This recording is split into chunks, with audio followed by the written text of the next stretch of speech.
Hello and welcome to another exciting episode of Beer Bros. This week, the stars at night are big and bright. Deep in the heart of Texas. I gotta find a new agent. So for our first beer of the week from AB-InBev down in Houston, we have Big and Bright IPA.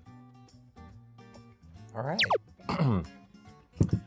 Let's just, this is from Karbach. This is from Karbach, who was bought out by AB-InBev. All right, so tell me about this beer. Okay, pour me a beer. Yeah, I should be on pouring duties because look at this. It's a mess. Don't mess with Texas, bud, and you just did it. It is a IPA brewed with, I believe, grapefruit juice and using Citra, which is a very citrusy, grapefruity type of hop, as well as Jester and Simcoe. And ABV is 6.7%, IBU is 70, and 2-row and medium crystal malts. Yeah, so this is we did a grapefruit IPA last week. I guess check it for cup. Take a look at it. It's very clean, very clear, effervescing nicely with a, depending upon the pour, about a half finger to 2 fingers worth of head. Yes, my pour's better, obviously. So yeah, sure. Let's give it a smell. All right, smell it.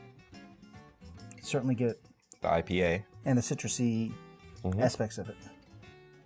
So is this grapefruit peel or actual like grapefruit? It says, I believe, grapefruit juice. Okay, so yeah, that's why there's a distinction between this one and the one we had last week. The last one last week was a lot more bitter.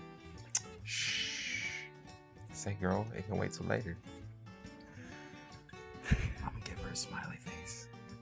Live on Beer Bros. At least I didn't say it was an eggplant.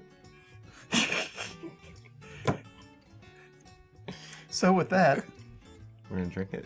Cleanky drinky.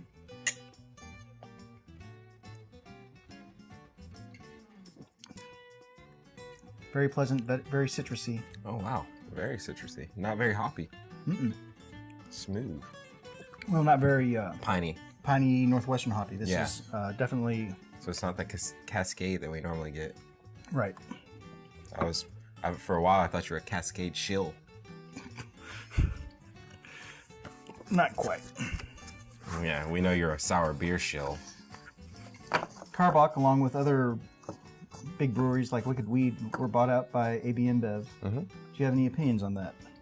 I mean, it is what it is.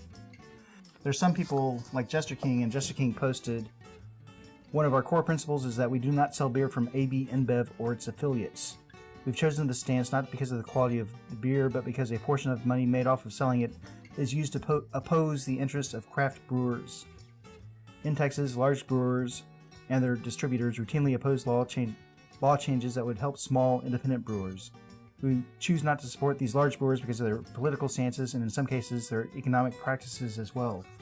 And another event that's happened very recently is AB-InBev is blocking a South African hop plantation from sending their hops to non-AB-InBev brewers in the U.S. Oh, so playing the power game a little bit. Yeah, so it's unfortunate, I guess. You know, that's the way of the world, unfortunately. Doesn't mean it's the right way, it's just the way it is. Yeah. Doesn't mean you can't change it. Yeah. Sometimes you gotta fight the power.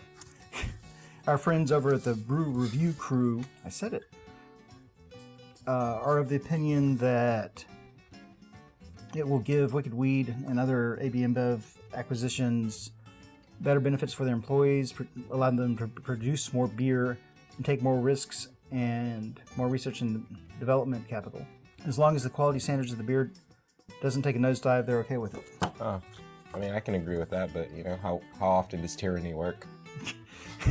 Yeah, and I don't know that I agree that beer is going to not be affected if they are using their power by acquiring more breweries to stop the smaller breweries from producing beer. I don't see that as a beneficial thing.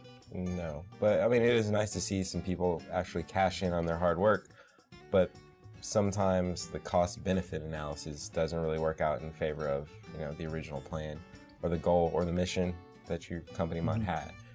So, I mean, I'm not gonna talk trash about anybody trying to feed their family, but a sellout's a sellout.